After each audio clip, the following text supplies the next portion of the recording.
selamat pagi. Selamat pagi Bang Aan. Selamat pagi Kak. Shalom semuanya, anak sekolah minggu dan juga remaja di rumah. Kita bersyukur hari ini bertemu lagi di sekolah minggu. Dan semua kita harus bersuka cita, oke? Bang Harus bersuka cita bersuka cita. bersama-sama. Sebelum kita mulai sekolah minggu hari ini, kita akan berdoa bersama-sama. Doa akan dipimpin oleh Abang Aan. Ayo teman-teman, mari kita bersatu dalam doa. Tuhan Yesus yang baik, kami mengucap syukur untuk berkat pengasihan-Mu untuk satu minggu yang boleh kami lewatkan pada hari-hari ini ya Tuhan. Dan pada saat ini kita akan mengikuti sekolah minggu. Kiranya Tuhan boleh pimpin kami dan kami pun bisa mengerti apa yang menjadi pembahasan firman kali ini. Kiranya Tuhan kami serahkan ibadah sekolah minggu ini ke dalam tangan-Mu dan Nama yang kudus. Haleluya. Amin. Amin. Oke adik-adik, masih bersuka cita? Masih. Harus bersuka cita. Kita mau memuji Tuhan bersama-sama. Sungai sukacita mengalir dalamku. Pakai gerakan ya, ikuti gerakan Kak Meris dan Abang Al. Oke. ya. Mari kita memuji Tuhan bersama-sama. Sungai sukacita.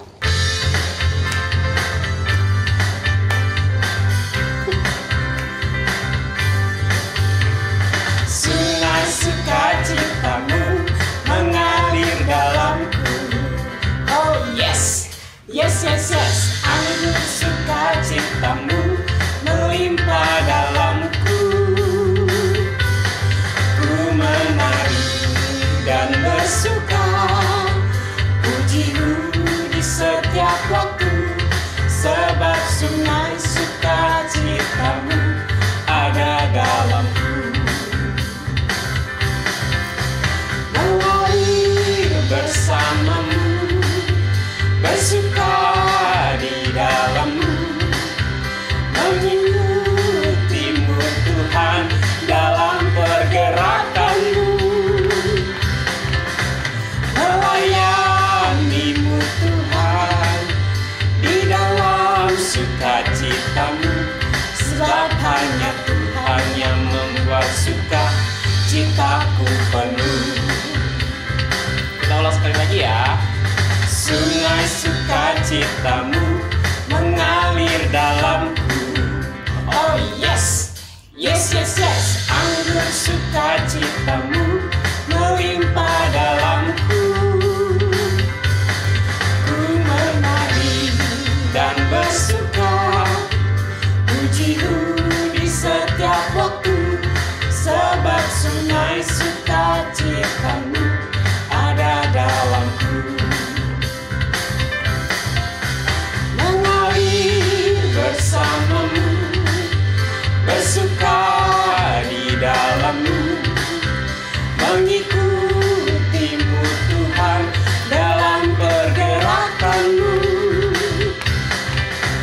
melayani-Mu Tuhan di dalam sukacita-Mu, sebab hanya Tuhan yang membuat sukacitaku penuh. Nah, adik-adik masih semangat kan? Semangat. Lagu yang kedua kini, kita mau nyanyi lagu apa sih Kak? Oh sukacitaku. Ikutin gerakannya ya. Ayo adik-adik, mari memuji Tuhan bersama-sama. Terus berharap pada Yesus Juru Selamat kita. Ikutin gerakannya ya.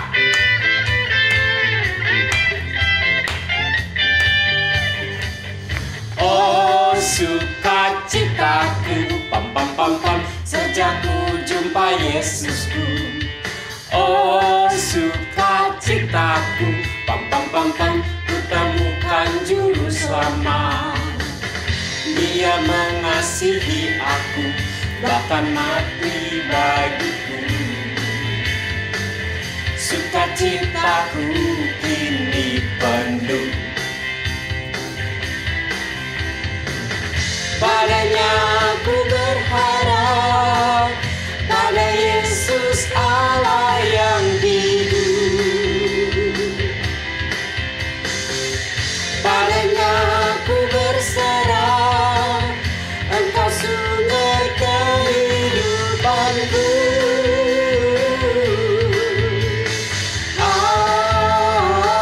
Ke kanan.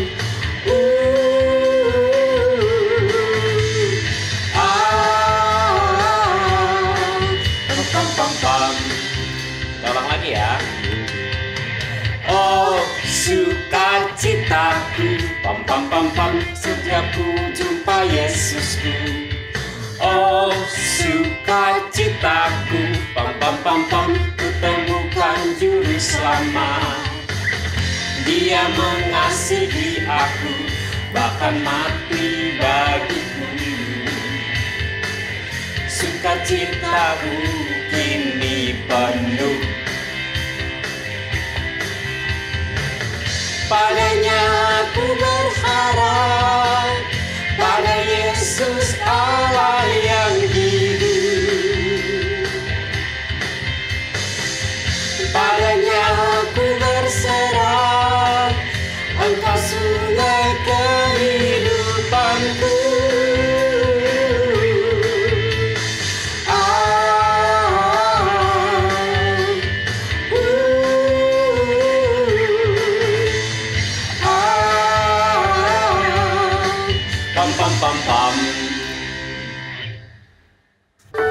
Sebelum kita mendengarkan firman Tuhan, adik-adik, mari kita nyanyikan Bersamamu Bapakku lewati semua.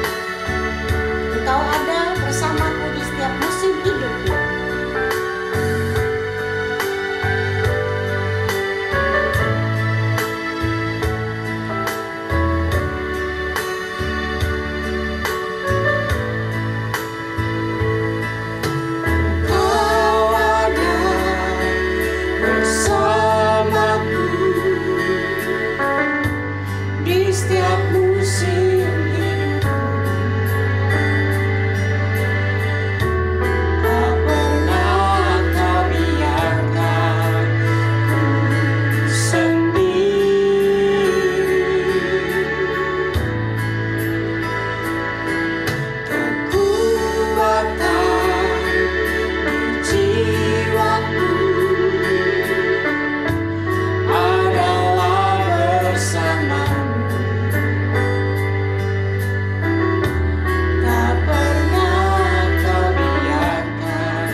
Shalom anak sekolah minggu GMI Sola Gracia, juga remaja GMI Sola Gracia. Puji nama Tuhan, hari ini bertemu kembali dengan Kak Meris dalam sekolah minggu. Sebelum kita mulai mendengarkan firman Tuhan, kita akan berdoa bersama-sama terlebih dahulu. Semuanya lipat tangan, tutup matanya, Kakak akan pimpin dalam doa. Mari kita berdoa. Tuhan Yesus yang baik, hati kami siap saat ini untuk mendengarkan firman Tuhan. Berkati kami, tolong kami, supaya kami dapat mendengar dengan baik, mengerti, dan melakukan kebenaran firman-Mu. Dalam nama Yesus Kristus kami berdoa. Amin. Adik-adik, pernah lihat seorang raja langsung? Atau pernah mendengar dan melihat dari media tentang seorang raja, televisi, internet, atau baca dari buku? Pasti pernah ya. Nah, kalau raja yang kita lihat biasanya orang dewasa. Hari ini kita akan belajar tentang seorang raja dari Alkitab yang masih sangat-sangat muda.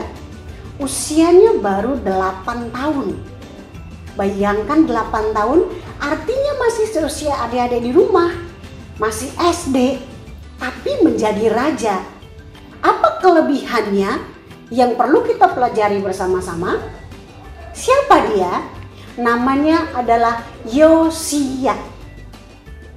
Kita akan pelajari dan baca bersama-sama dari 2 Raja-Raja pasal yang ke-22 sampai 23. Cukup panjang ayatnya. Adik-adik boleh baca di rumah nanti setelah cerita sekolah minggu ini. Tapi kakak akan lanjutkan ceritanya. Dengarkan, ada beberapa poin penting yang akan kakak sampaikan. Apa sih yang harus kita pelajari dari anak 8 tahun yang jadi raja? Nah, sekarang dengarkan lanjutan ceritanya. Yosia ini walaupun masih muda, tetapi ada 3 poin penting yang akan kakak bagikan untuk kita semua yang perlu kita contoh dan teladani dari Yosia.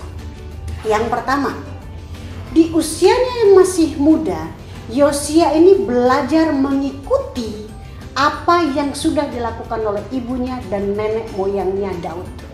Karena dia berasal dari keturunan Daud. Apa yang dia tiru dari orang tua dan nenek moyangnya?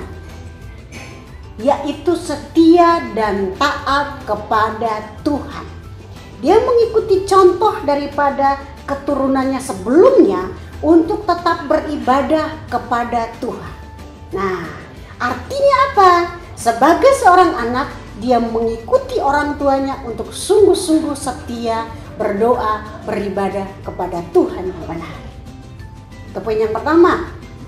Poin yang kedua yang perlu kita pelajari dari Yosia adalah Yosia ini saat berusia 26 tahun pada masa kepemimpinan dia yang ke-18, tahun ke-18, dia merubuhkan semua patung-patung berhala, tiang-tiang berhala, rumah-rumah berhala, semua dirobohkan. Dan dia memerintahkan kepada seluruh umat Yehuda untuk beribadah dan menyembah Tuhan. Kakak bacakan satu ayat yang menunjukkan kepada kita bahwa Yosia benar-benar merubuhkan tiang-tiang berhala, rumah-rumah berhala, patung-patung berhala. Ini satu contoh bahwa Yosia benar-benar taat kepada Tuhan. Kota-kota lain melakukan hal yang sama atas perintah Yosia. Tapi yang akan kakak bacakan adalah khusus yang ada di Betel. Demikian ayat firman Tuhannya. Juga mezbah yang ada di Betel, bukit bin Nebat yang mengakibatkan orang Israel berdosa, mezbah dan bukit pengorbanan itu pun dirobohkan, batu-batunya dipecahkan, lalu ditumbuk halus menjadi abu dan dibakar tiang berhalanya, dan seterusnya. Bisa lihat ya, di kota-kota lain hal yang sama pun dilakukan, dirubuhkan, dihancurkan, bahkan sampai menjadi abu. Kenapa Yosia lakukan itu? Karena Yosia ingin mengajar orang Yehuda, mengajak orang Yehuda agar sungguh-sungguh beribadah kepada Tuhan. Jadi nggak salah ibadahnya, nggak cari patung berhala, nggak cari bukit-bukit berhala, enggak. Nah, ada yang baik, itu poin yang kedua. Poin yang ketiga, yang bisa kita pelajari dari Raja Yosia adalah Yosia ini dia memerintahkan 3 orang untuk membangun kembali bait Allah, untuk membangun bait Allah bagi umat Yehuda agar mereka bisa beribadah kepada Tuhan. Artinya apa? Yosia ini dia mau supaya rumah Tuhan dipelihara dengan baik. Emang bisa ya kalau saya anak sekolah minggu, saya anak-anak, saya anak remaja bisa melakukan sesuatu untuk membangun rumah Tuhan? Bisa. Bagaimana caranya? Kalau zaman itu orang bawa kayu, mereka bawa peralatan untuk membangun. Kita mungkin sekarang saya susah cari kayu, betul. Tetapi kita bisa menyisihkan, mengkhususkan uang persembahan kita untuk ikut membantu pembangunan gereja. Contoh, mama kasih uang jajan 10.000. Saya mau sisihin buat nanti pembangunan gereja 5.000 disisihkan. Saya simpan nanti pas nanti sekolah minggu saya kasih sekolah minggu. Boleh. Itu cara sederhana ikut membantu. Nah, adik-adik yang baik, adik-adik yang dikasihi Yesus Kristus, 3 poin penting ini menjadi garis besar kita lewat tokoh Yosia. Kita mau belajar bersama-sama bahwa seorang anak kecil bisa loh jadi hebat dan luar biasa. Karena apa? Dia percaya dan taat kepada Tuhan Yesus Kristus. Mau jadi anak-anak yang hebat? Pasti mau. Kenapa? Karena saat kita berserah sepenuhnya kepada Tuhan, Tuhan akan memberkati kamu, Tuhan akan memberkati kita, memberkati seluruh keluarga kita untuk menjadi anak-anak yang luar biasa. Amin. Amin. Ya. Jadi mari kita contoh dari Yosua, dia sungguh-sungguh beribadah kepada Tuhan. Jangan bosan, terus berdoa. Jangan bosan, walaupun ibadah di rumah saja, tetap semangat memuji Tuhan, beribadah kepada Tuhan. Tuhan Yesus memberkati kita semua. Kita akan tutup dalam doa, mari kita berdoa. Tuhan Yesus yang baik, terima kasih untuk firman Tuhan pada pagi hari ini. Kami belajar bahwa dari seorang anak kecil pun Tuhan bisa pakai untuk hal-hal yang positif dan baik. Maka ajar kami sebagai anak sekolah minggu dan remaja setia kepada Tuhan, betul-betul memberikan hidup kami kepada Tuhan, melakukan yang terbaik untuk pekerjaan Tuhan. Terima kasih Bapa, dalam nama Yesus Kristus kami berdoa. Amin. Demikian ibadah sekolah minggu kita hari ini. Sampai bertemu lagi pada pertemuan yang akan datang. Tuhan Yesus memberkati. Dah.